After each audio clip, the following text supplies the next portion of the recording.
Well, this morning we have Will Morris from the Kansas State Research and Extension Office with us this morning to share how 4-H members are preparing for the upcoming fair season. Good morning to you. Well, happy to have you with us once again this morning. So fair season here right around the corner. Talk to me about how 4-H members are preparing in the process. Yeah, so this is kind of getting into our crunch time for county fairs and everything.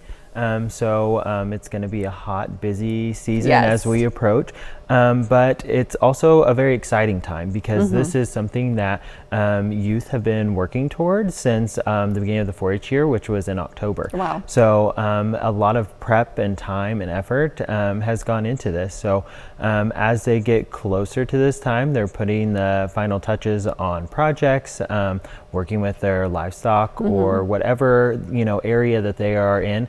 They're making sure that those are prepped and ready to go and ready to receive some feedback from the judges that assess them, and also to be put on display for all the community to see. Absolutely. Talk to me a little bit about kind of that judging process and getting those critiques, especially for, young kids putting themselves out there, putting their hard work out there. Talk to me about why that's so important. Yeah, so it's one of those things that, even as adults, it's hard to receive feedback from people sometimes, or criticisms and critiques. Sure. And so for youth that are 7 to 18, they expose themselves to that. So they go and we have certain areas that are consultative judging, where they will sit in front of a judge who is deemed an expert in whatever project area that is, who will actually talk with them. The kids will explain, this is what I did, here's how I made this project, here's what went into it, and the judge will ask them questions, give them feedback, kind of like an interview process, that way they can kind of get that full experience.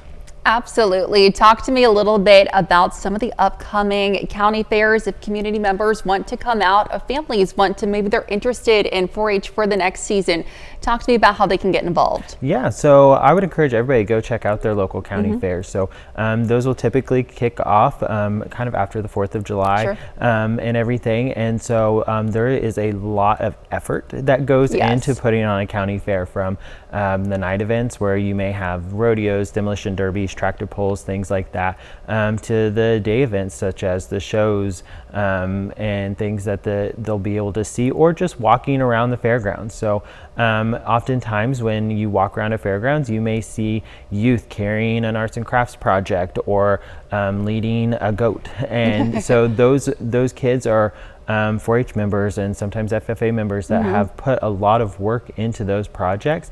So don't be afraid to, ask them questions about it and learn and grow, because that's kind of how you get involved in everything. So just come and check it out, and there really is something that can be for everybody. Fantastic. Well, thank you so much for your time this morning. Stick around. We'll be right back.